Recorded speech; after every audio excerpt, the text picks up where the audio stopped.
Y reitero, no dejo de maravillarme, porque por un lado es la eficacia, el estricto apego a la legislación, y por otro lado es la absoluta liberalidad, porque a esta hora Berta Xóchitl Gálvez Ruiz sigue sin bajar lo que firme, pero comedidamente la consejera presidente planteó de que no esté plagiando, no dijo ella así, lo digo yo, plagiando el logotipo del Instituto Nacional Electoral.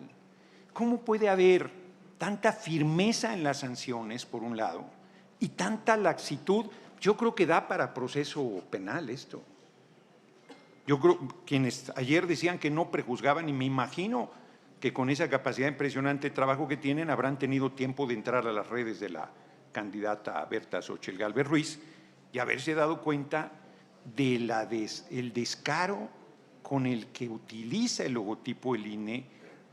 Ahora ya queda claro de manera absolutamente perversa para confundir y para querer salir de la trampa en que se metió cuando planteó que no, que iba a quitar los programas sociales, luego decir que sí, luego poner sangre y ahora quiere que el INE le valide como ayer se planteó.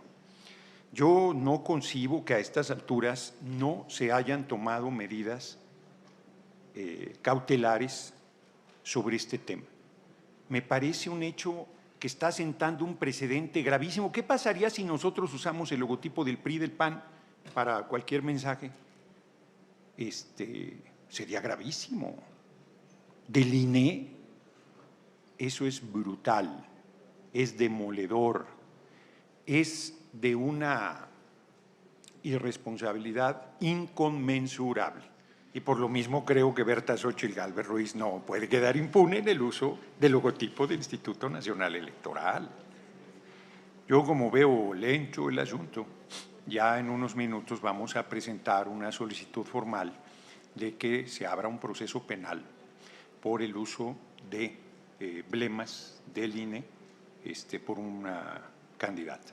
Me parece que es un hecho. Yo insisto, a mí me sorprende que algunos aquí expresen mucha firmeza sobre conductas en la fiscalización y no han dicho ni mu, son los mismos que no han dicho ni mu con el tema de que a esta hora, 1:15 de la tarde, Berta Xóchitl Gálvez Ruiz sigue teniendo la misma utilización del emblema del INE, del emblema institucional, bajo mensajes que le son favorables ante el descrédito de su palabra.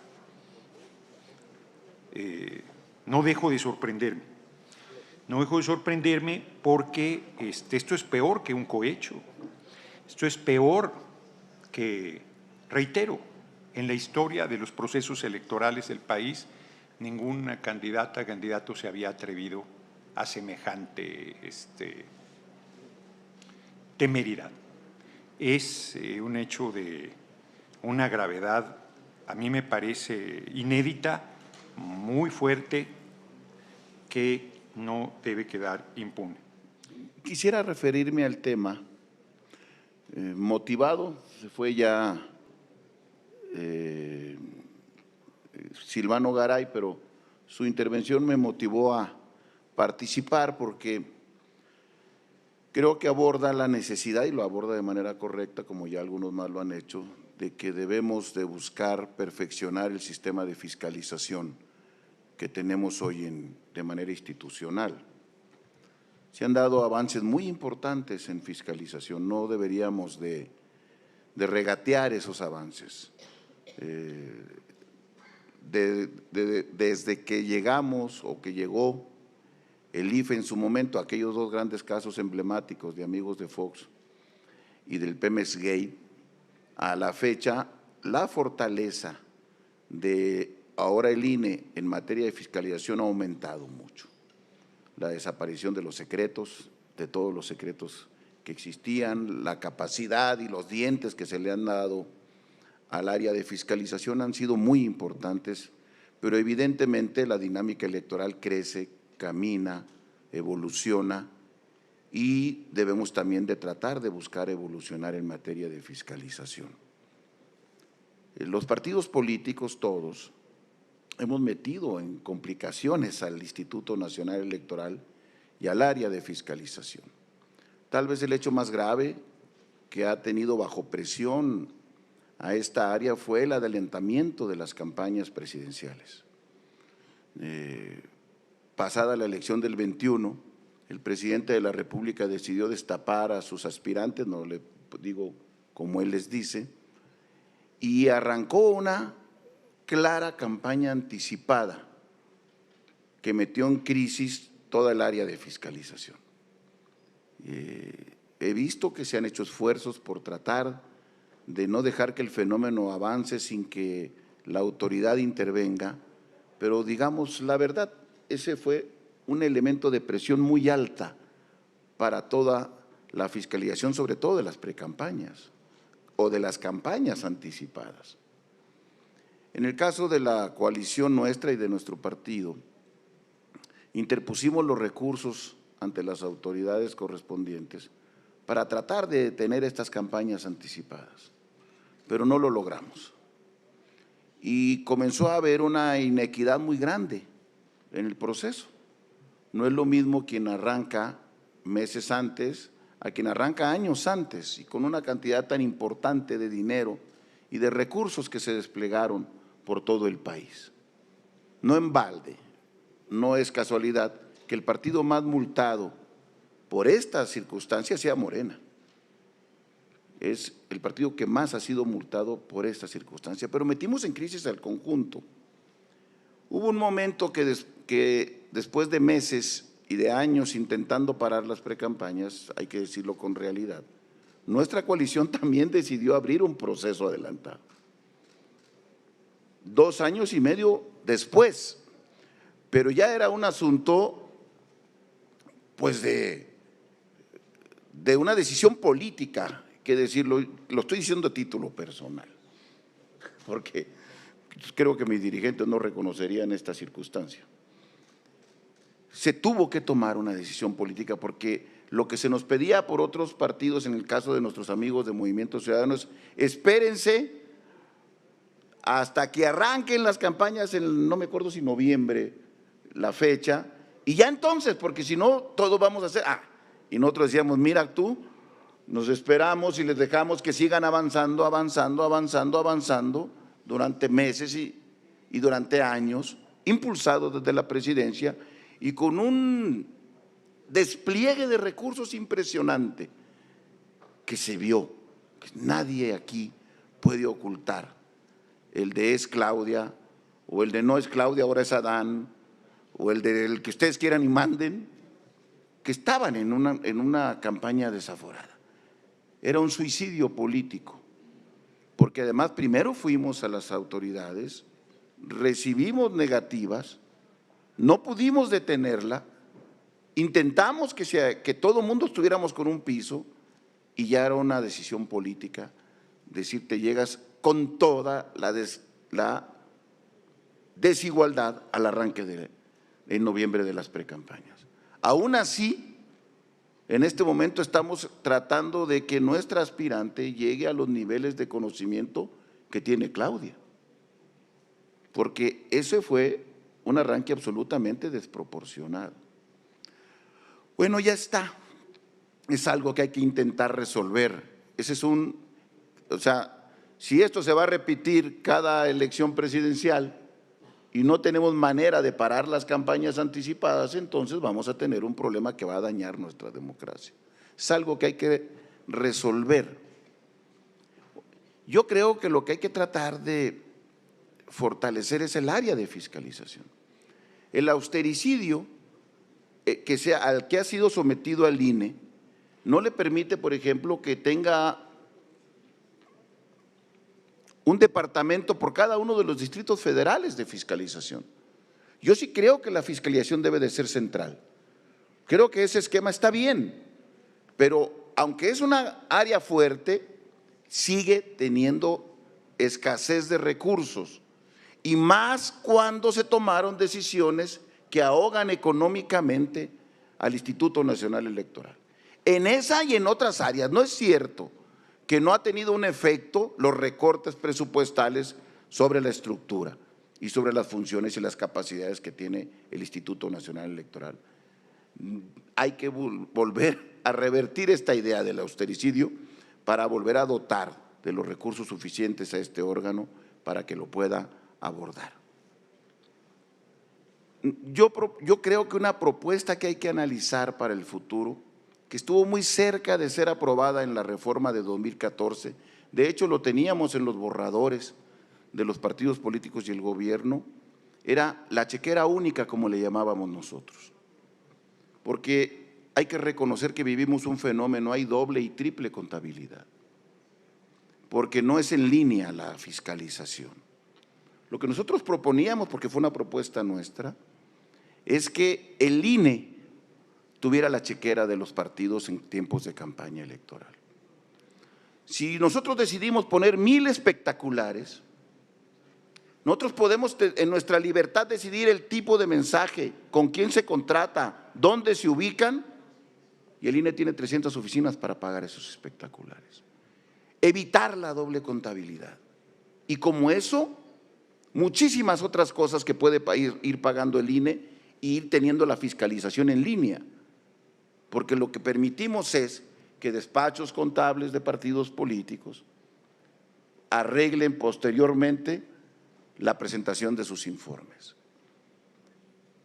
Hay que buscar cómo resolver el tema, pero el tema está ahí puesto y tenemos que analizar salidas que fortalezcan la democracia, que fiscalicen los recursos públicos, que eviten el manejo indebido de dineros públicos y privados y que nos permitan que la democracia sea una democracia sana. Déjeme decir una cosa, porque el personaje que se sale cada vez que hablo ha estado insistente en el asunto de que no se ha actuado rápidamente con la denuncia que presentaron apenas hace unas horas con Xóchitl Gálvez. Miren, apenas el 25 de marzo la comisión se reunió y tomó decisiones sobre respecto a retirar mañaneras. En el caso del PRD, las denuncias se presentaron el 6 y el 7 de marzo del 24.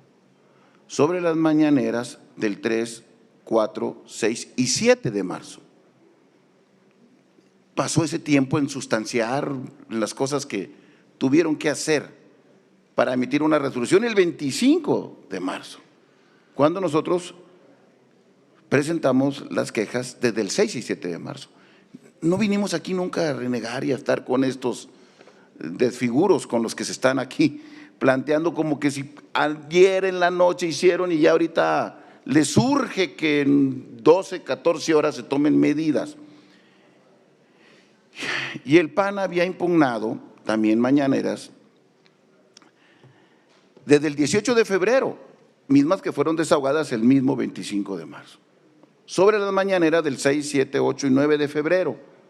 Todas estas fueron las que se resolvieron y se desahogaron. A mí me parece que hay un poco de exageración en este ánimo inquisitorio de pedir que a las 12 horas de un asunto que además es muy debatible, pero no quiero entrar en esa polémica.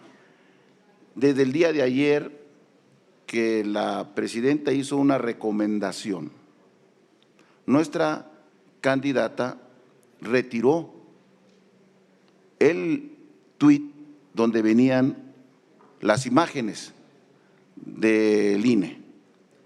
Cualquiera que tenga tuit puede entrar y verá que ese tuit fue retirado desde anoche a las 11:55 de la noche.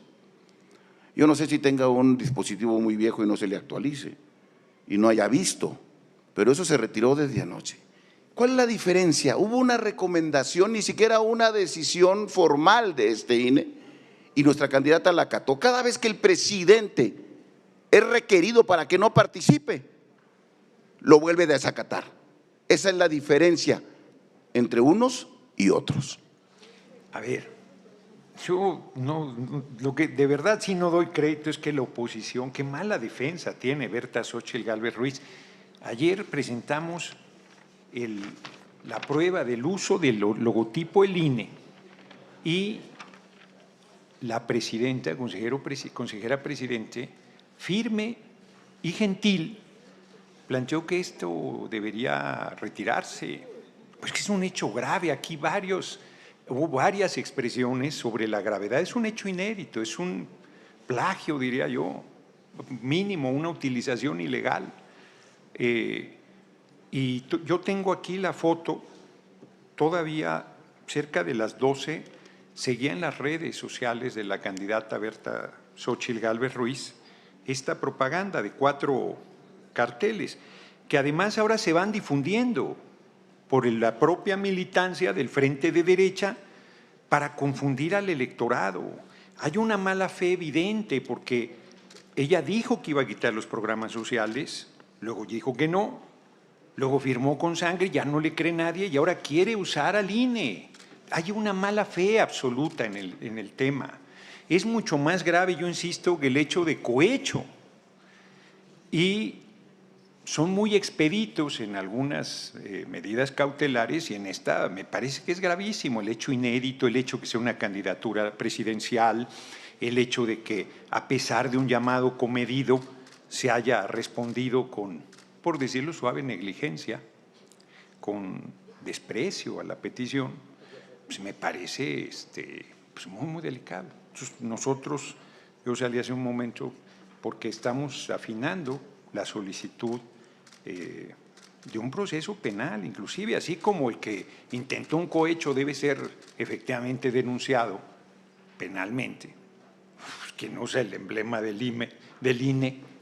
Llevan meses usando los colores, llevan meses usando al instituto, haciendo actos de campaña en favor de la candidata de la derecha, del PRIAN, usando al órgano electoral, pero ya usar su logotipo es el colmo de la desvergüenza. Entonces eso me parece que requiere de una actitud firme, enérgica, contundente, determinada de este órgano electoral, porque ahí sí su imagen y su credibilidad está en juego frente a un hecho tan delicado. Qué desgarrada de vestiduras acaba de dar. Cuando ha sido de manera permanente, cotidiana, diaria, en la exposición ante los medios de comunicación, la inequidad en el proceso por parte del presidente de la República. Y viene aquí a desgarrarse la vestidura, este hecho tan grave, tan significativo, tan fuerte, tan importante, que requiere de un inmediatez de la atención de esta autoridad electoral. No, hombre, digo, para la exageración es muy bueno, para defender nada ni para denunciar es bueno, pero para la exageración sí. Yo creo que todo tiene sus tiempos, así como lo dijo el representante del PRD, Acosta Naranjo. Hay un proceso aquí en el Instituto Nacional Electoral. Por supuesto que nosotros tenemos claro que va a ser el mismo que seguirá cualquier otra denuncia o cualquier otra queja y que se tendrá que resolver en su momento.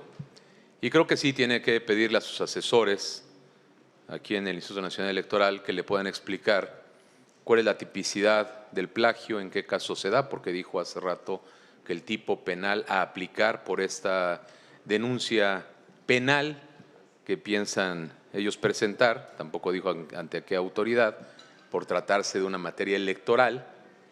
Seguramente él está pensando en ir al Ministerio Público local. Pues que se haga lo que se tenga que hacer, que se investigue, que se aclare. Nuestra candidata Xóchitl Gálvez, a partir de que se dio el debate el día de ayer aquí en este Consejo General, decidió bajar la publicación, lo cual en una parte queda sin materia, que se investigue lo que se tenga que investigar. Nosotros no tenemos absolutamente ningún problema. Pero el representante del PT cree que repitiendo y repitiendo y repitiendo a toda hora y en todo punto del orden del día y en todas las sesiones lo mismo y lo mismo y lo mismo, su mentira se va a convertir en verdad o su interpretación se va a convertir en una acción jurídica o su reiterada participación en el mismo punto se va a convertir en una sanción penal. Está equivocado. Yo he visto que ahí en el PT tienen un par de abogados buenos, deberían de asesorarlo antes de que se presente aquí a hablar y a decir sandeces y tanta tontería. Qué vergüenza le debería de dar el decir todo lo que acaba de expresar aquí en este pleno. Es cuanto, presidente. Pero la altanería del personaje y la soberbia del personaje sacan ganas.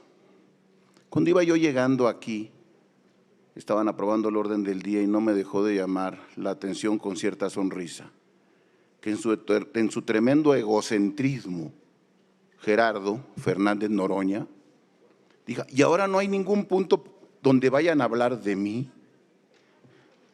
Se cree hecho a mano, se tiene un amor propio inmenso. Preguntó si no había un punto del orden del día donde fueran a hablar de él. Válgame Dios, ¿qué subida de ladrillo tan grande tiene un personaje de tan baja ralea? De tan baja ralea. Ahora lo reto a que de verdad presente la denuncia penal contra Xóchitl Gálvez. No tiene ni siquiera personalidad. ¿Pero qué quiere? Llevársela a Ortiz Pinchetti, que es de la Cuarta Transformación, y en un desfiguro terrible porque no tiene ni pies ni cabeza, dicte medidas penales contra Xóchitl Gálvez. Lo quiero ver. Le hace daño juntarse con Bartlett y con los militares. Es un autoritario. Lo quiero ver que presente la denuncia penal y a ver qué hace Ortiz Pinchetti. Debe de saber que si osan ese camino, nos van a encontrar de frente. ¡Qué altanero! ¡Qué soberbio! ¡Qué bueno para nada! Es Gerardo Fernández Noroña. Estoy atento de las rondas. Lo que pasa es que yo manifesté y mantendré esa conducta que mientras el chucho que cuida la casa del PRI y el PAN intervenga, yo no lo respeto en lo más mínimo. Y sus insolencias, su majadería, su provocación, pues no la atenderé. Por otra parte, no se escucha lo que aquí estamos planteando. Esto no es un asunto menor. El uso del emblema del INE en una campaña de una candidata a la presidencia no es un asunto menor. Es un hecho inédito, sin precedente, muy grave. Y yo dije aquí muy claro, a la versión estenográfica me remito, de que le vamos a pedir al INE que proceda penalmente contra quien usó el emblema. O sea, aunque no soy abogado, sé perfectamente que quien tendría que hacerlo es el órgano electoral, si así lo decide, frente a la solicitud que nosotros estamos haciendo, aparte de la queja que interpusimos. Los representantes del Frente Guango de derecha no me escuchan, no me escuchan. Les digo argumentos, les digo razones, les digo planteamientos, personalizan el debate. Yo, el único caso en que he personalizado el debate es por agresiones a mi persona. Pero en el caso, por ejemplo, el representante Paniagua, no sé, como decía mi abuela, no sé quién sea ni en qué callejones espante, pero aunque lo supiera no me metería a un debate personal, porque aquí estamos en un debate político, de hechos que se dan en el marco del proceso electoral, donde nosotros estamos reclamando un hecho gravísimo y donde consta a la opinión pública y al país que está viendo estas discusiones que la consejera presidente pidió comedidamente el retiro del uso del emblema del órgano electoral y no había sido atendida hasta hace poco tiempo. Muchas gracias y gracias por la consideración. Gracias a usted, señor diputado. Adelante, representante del Partido Acción Nacional, Víctor Hugo Sondón.